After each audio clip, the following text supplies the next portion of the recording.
நம்ம பூமிக்கு அடுத்தபடியா இருக்கக்கூடிய செவ்வாய் கிரகம் அதாங்க மார்ஸ் பிளானட். அந்த மார்ஸ் பிளானட்ல ஒரு மிகப்பெரிய ஒரு பீச் நம்ம மெரினா மாதிரி இருந்துச்சுன்னு வச்சுப்போம்.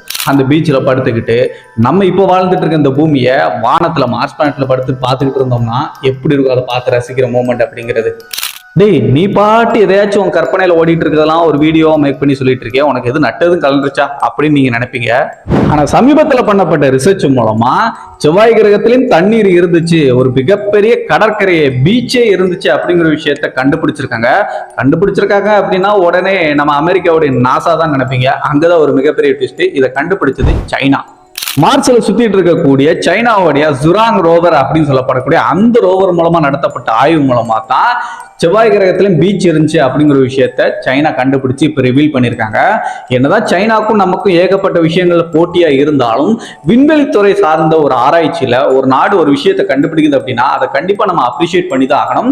அந்த வகையில சைனா கண்டுபிடிச்சிருக்க இந்த ஒரு விஷயம் ஒரு பாராட்டக்கூடிய ஒரு விஷயமா தான் நான் பாக்குறேன். சரி, சைனா எப்படி இதை கண்டுபிடிச்சாங்க?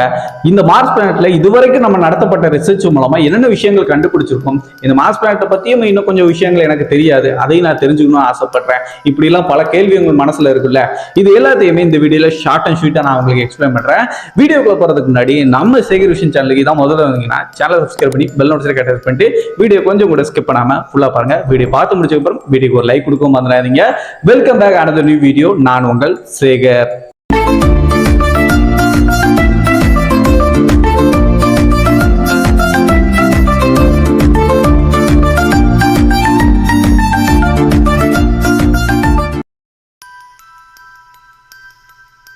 முதல்ல நம்ம மார்ஸ் பிளானட்ல இதுவரைக்கும் நடத்தப்பட்ட ரிசர்ச் மூலமா என்னென்ன விஷயங்கள் கண்டுபிடிச்சோம் அப்படிங்கிற விஷயத்த ஒரு பட்டியல் போட்டு பார்த்தோம் அப்படின்னா அதுல முதல்ல இருக்கிறது earth like geological feature in Mars. அதாவது நம்ம பூமியில இருக்கக்கூடிய ஜியாலஜிக்கல் ஃபீச்சர் அப்படிங்கிறது நம்ம மார்ஸ் பிளானட்லயும் இருக்கு அப்படிங்கிற ஒரு விஷயத்த நடத்தப்பட்ட ஆய்வு மூலமா விஞ்ஞானிகள் பெரிதும் நம்பக்கூடிய ஒரு விஷயமா முதல் பாயிண்டா இருக்கு. ரெண்டாவது சீசனல் சைக்கிள் சொல்லப்படக்கூடிய பருவநிலை சுழற்சி. இப்போ நம்ம பூமியில பருவநிலை சுழற்சி அப்படிங்கிறது சாதாரணமான ஒரு விஷயம் தான். அதே ஒரு விஷயம் மார்ஸ் பிளானட்ல இருக்கு அப்படின்னு சொல்லிட்டு சயின்டிஸ்டுகள் பண்ணப்பட்ட ரிசர்ச் மூலமா சொல்றாங்க. அதுக்குன்னு பூமியில நிலவர மாதிரியான சீசனல் சைக்கிள் அப்படிங்கிறது செவ்வாய் கிரகத்துக்கு இல்ல, கொஞ்சம் டிஃபரெண்டா அந்த கிரகத்துக்கு ஏத்த மாதிரியான தன்மையோட அங்க சீசனல் சைக்கிள் அப்படிங்கிற ஒரு விஷயம் நடக்குது. மூணாவது டே நைட் ரிதம். வேற ஒன்றும் இல்ல, நம்ம பூமியில இரவு பகல் அப்படிங்கிற ஒரு விஷயம் இருக்குல்ல, சோ அதே சேம் விஷயம் நம்மளுடைய செவ்வாய் கிரகத்திலும் இரவு பகல் அப்படிங்கிற ஒரு விஷயம் இருக்கு. ஃபைனலா வாட்டர் எக்ஸ்டென்ஸ் சான்சஸ் சொல்லப்படுறது. மார்ஸ் பிளானட்லயும் ஒரு காலகட்டத்தில் தண்ணீர் இருந்திருக்கலாம், ஆறு குளம் கடல்கள் மாதிரியான விஷயங்கள் இருந்திருக்கிறதுக்கான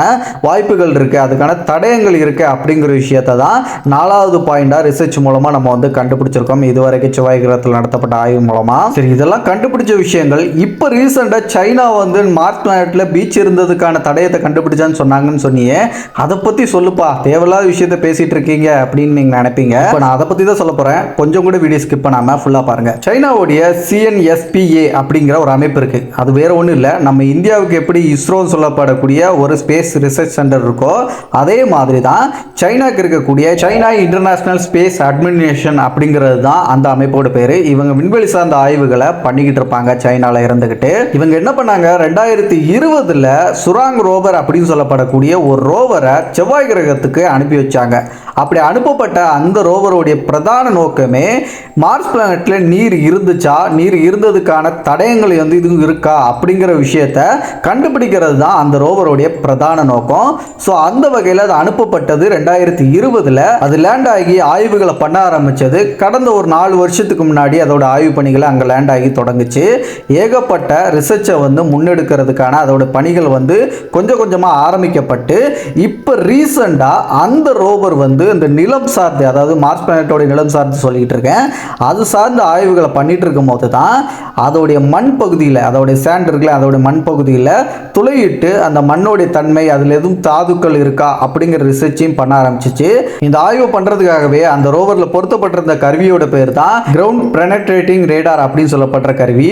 இந்த கருவி என்ன பண்ணுன்னா அந்த செவ்வாய் கிரகத்தோடைய தரைப்பகுதி, அதாவது மேல் பகுதியில் தரைப்பகுதிக்கு உள்ளே இருக்கக்கூடிய அந்த பகுதிகளில் துளையிட்டு அங்கே இருக்க இருக்கக்கூடிய மண்ணோடைய தரம் என்ன மாதிரி இருக்கு, அதில் எதுவும் வேறு நீர் இருந்ததுக்கான தடயங்கள் எதுவும் இருக்குதா அப்படிங்கிற விஷயத்தை தான் அது வந்து ரேடார் மூலமாக வந்து ரிசர்ச் பண்ணோம். மார்ஸ் பிளானட்டோடைய தரைப்பகுதி மேல் பகுதியிலிருந்து கிட்டத்தட்ட 33 அடி ஆழத்துக்கு துளையிட்டு அந்த மண்ணோடைய அடிப்பகுதியில் இருக்கக்கூடிய லேயர்ஸ் ஒன்று ஆய்வு பண்ணும்போது மணல் சரிவுகள் இருக்கு அப்படிங்கிற விஷயத்தை அந்த ரோவர் வந்து கண்டுபிடிக்குது.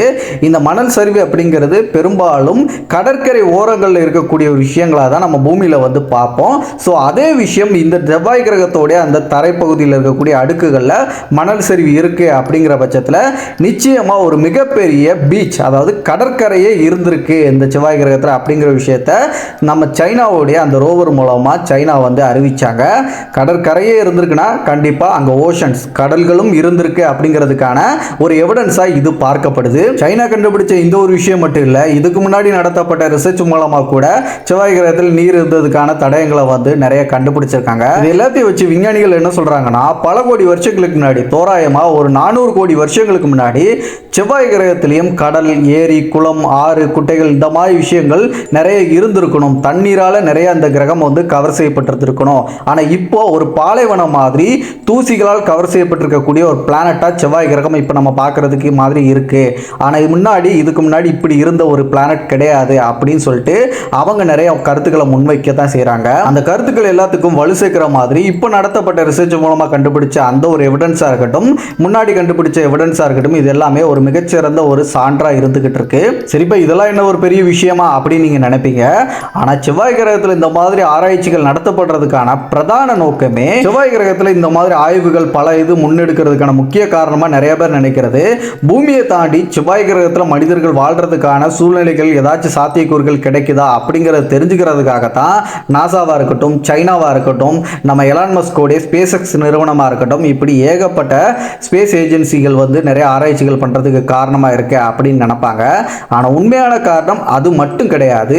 இன்னும் சில காரணங்கள் இருக்கு. அது என்னன்னா, இந்த மாதிரி நீர் இருந்ததுக்கான தடயங்களா இருக்கட்டும், தனிமங்களா இருக்கட்டும், இது எல்லாத்தையும் அங்க கண்டுபிடிக்கும் போது அங்க உயிர்கள் வந்து ஏற்கனவே இருந்து அழிஞ்சு போச்சா, இல்ல இனிமே தான் உயிர்கள் வந்து பிளானட்ல உருவாகிறதுக்கான வாய்ப்புகள் இருக்கா அப்படிங்கிற கேள்விக்கான விடை வந்து இந்த மாதிரி ஆராய்ச்சி பண்றது மூலமா நம்மளுக்கு கிடைக்கும். நம்ம அங்க போய் வாழ்றதையும் தாண்டி இந்த மாதிரி விஷயங்களுக்கும் விடை தெரிஞ்சுக்கிறதுக்கு ஒரு காரணமா இருக்குங்கிறதுனால தான் அந்த ரிசர்ச்சை பண்றாங்க. இன்னொரு விஷயம், நம்ம பூமி வந்து இப்போ வந்து செல்வ செழிப்போடு இருந்துட்டு இருக்கு. அதை நம்ம கொஞ்சம் கொஞ்சமா நம்ம செய்யக்கூடிய விஷயங்களால அதையும் அழிச்சுக்கிட்டு இருக்கோம். பல கோடி வருஷங்களுக்கு அப்புறம் நம்ம பூமியும் செவ்வாய் கிரகம் மாதிரியான சூழ்நிலைக்கு மாறுறதுக்கான வாய்ப்புகள் இருக்கு அப்படின்னு பல ஆராய்ச்சியாளர்கள் வந்து அவங்களோட கருத்தை முன்வைக்கிறாங்க. அந்த அடிப்படையில் இந்த செவ்வாய் கிரகத்தில் பண்ணப்பட்ட ரிசர்ச் மூலமா நம்ம பூமியில் நடக்கக்கூடிய மாற்றங்களையும் நம்ம வந்து ரிசர்ச்சில் கிடைக்கக்கூடிய ரிசல்ட்டை வச்சு ஒப்பிட்டு பார்க்கும்போது நம்ம பூமிக்கும் ஏதாச்சும் இந்த மாதிரி ஆகுமா பல வருஷங்கள் ஆனதுக்கு அப்புறம் அப்படிங்கிறது கேள்விக்கான ஒரு விடையும் கிடைக்குங்கிறதுனால தான் இந்த ஆய்வுகள் எல்லாமே முன்னெடுக்கப்படுது செவ்வாய் கிரகத்தில். இப்படிலாம் காரணங்களை வச்சு ஆய்வுகள் முன்னெடுக்க செவ்வாய் கிரகத்தில் 1 மில்லியன் மக்களை நான் குடியேற்றிடுவேன் 2030 அப்படின்னு சொல்லிட்டு நம்ம எலான் மஸ்க் வந்து ஒரு விஷயத்தை வந்து ரொம்ப வருஷத்துக்கு முன்னாடி அறிவிச்சாரு. ஸோ அதுவும் எல்லாருக்கும் தெரியும். அப்படி செவ்வாய் கிரகத்தில் போய் மனிதர்கள் வாழ்ந்தா கண்டிப்பாக அங்கே வாழ்றதுக்கான சூழ்நிலைகள் இப்போதைக்கு இருக்கா, அப்படி இல்லைன்னா அந்த சூழ்நிலையை நம்ம எப்படி ஏற்படுத்துறதுக்கான முயற்சிகளை வந்து திட்டங்களாக வந்து பல ஏஜென்சிகளாக இருக்கட்டும், ஸ்பேஸ் எக்ஸ் உடைய நிறுவனமாக இருக்கட்டும், அவங்க எல்லாரும் வச்சிருக்காங்க அப்படிங்கிற எல்லாத்தையும் ஒரு டீட்டெயிலாக நீங்கள் தெரிஞ்சுக்கணும்னு சொல்லிட்டு ஆர்வமாக இருக்கீங்கன்னா இந்த வீடியோ கீழே மார்ஸ் அப்படின்னு சொல்லிட்டு கமெண்ட் பண்ணுங்க. எத்தனை பேர் ஆர்வமாக இருக்கீங்க அப்படிங்கிற தெரிஞ்சுக்கிட்டு கூடிய சீக்கிரத்தில் அந்த வீடியோ நான் மேக் பண்ணுறேன். சைனா கண்டுபிடிச்ச ஒரு விஷயத்தை நம்ம இந்த வீடியோவில் ஷேர் பண்ணிட்டோம். ஆனால் ரொம்ப வருஷமாக மார்ஸ் பிளானெட்டில் சுற்றி தெரிஞ்சுக்கிட்டு இருக்கக்கூடிய நாசாவோடைய பெர்செவரன்ஸ் ரோவர் ஏதாச்சும் ஒரு விஷயத்தை வந்து இப்போ கண்டுபிடிச்சிருக்கா, அது சம்பந்தமான அப்டேட்டை வந்து நிறைய பேர் வந்து எதிர்பார்த்துக்கிட்டு இருப்பீங்க. ஸோ அது சம்பந்தமான ரீசெண்டான ஒரு அப்டேட் நான் இப்போ உங்களுக்கு சொல்கிறேன். இந்த பெர்செவரன்ஸ் ரோவர் வந்து ரொம்ப காலமாக மார்ஸ் பிளானெட்டில் வந்து சுற்றி ஆராய்ச்சி பண்ணிக்கிட்டு இருக்கு. அதில் இப்போ சமீபத்தில் நிறையா ராக், அதாவது பாறை படிமங்களை வந்து அது வந்து சேகரித்து வச்சு சாம்பிளாக வந்து கலெக்ட் பண்ணிக்கிட்டு இருக்கு. அதில் சில்வர் ராக்குன்னு சொல்லப்படக்கூடிய ஒரு பாறையை வந்து அது சாம்பிளாக கலெக்ட் பண்ணி வச்சிருக்கு அந்த பெர்செவரன்ஸ் ரோவர். இந்த சாம்பிளை பூமிக்கும் அனுப்ப போகுதான். பூமியில் அனுப்பி அதை ஆராய்ச்சிக்கு உட்படுத்த போகிறாங்களாம். அது எப்போ பூமிக்கு வரப்போகுது, அது சம்மந்தமான அப்டேட் எல்லாம் நம்ம அடுத்து வரக்கூடிய வீடியோஸில் அந்த அப்டேட் வந்ததுக்கப்புறம் நம்ம தெரிஞ்சுக்கலாம். ஒரு பக்கம் சைனாவுடைய அந்த சுராங் ரோவர் அப்படிங்கிறது நீர் சம்பந்தமான ஆய்வுகளை மார்ஸ் பிளானெட்டில் பண்ணிக்கிட்டு இருக்கு. இன்னொரு பக்கம் நாசாவுடைய அந்த பெர்செவரன்ஸ் ரோவர் அப்படிங்கிறது அங்கே இருக்கக்கூடிய பாறை படிமங்களை ஆராய்ச்சி பண்ணி அதை சாம்பிள்ஸாக கலெக்ட் பண்ணி பூமிக்கு அனுப்புறதுக்கு தயாராக இருந்துட்டு இருக்கு. அதுக்கிட்ட அந்த சில்வர் ராக்குன்னு சொல்லப்படக்கூடிய அந்த ஒரு படிமம் மட்டும் இல்லை, ஏகப்பட்ட சாம்பிள்ஸை வந்து அது அது வச்சிருக்கு. அது எல்லாமே பூமிக்கு எப்போ வரும் அப்படிங்கிற சம்பந்தமான அப்டேட்டை நாசா தான் கொடுக்கணும். கொடுத்ததுக்கப்புறம் நம்ம சேனல்லே அப்டேட் பண்ணலாம். ஃபைனலாக இந்த வீடியோ உங்களுக்கு பிடிச்சிருக்கும், யூஸ்ஃபுல்லாக இருந்திருக்கும் நம்புறேன். வீடியோ பிடிச்சிருந்தா இப்போ வீடியோக்கு லைக் கொடுத்துருங்க நண்பா. அண்ட் இதே மாதிரி நிறைய இன்ட்ரெஸ்டிங்கான வீடியோக்களை நீங்கள் தொடர்ந்து தெரிஞ்சுக்கணும்னு ஆசைப்படுறீங்கன்னா நம்ம சேகர் விஷன் சேனல் இன்னும் கூட சப்ஸ்கிரைப் பண்ணலாம். ஜஸ்ட் சப்ஸ்கிரைப் பண்ணி பெல் நோட்டிஃபிகேஷன் கட்டாஸ் பண்ணி வச்சுட்டு டெய்லி வரக்கூடிய வீடியோஸ் எல்லாத்தையும் மிஸ் பண்ணாமல் பாருங்க. மற்ற வீடியோஸ் பார்க்கணும் மேலே ஐக்கன் லிங்க் கொடுத்துருக்கேன், செக் பண்ணிக்கலாம். அடுத்த ஒரு நல்ல தகவலோட நான் உங்களை சந்திக்கும் வரை நான் உங்கள் சேகர். Bye bye.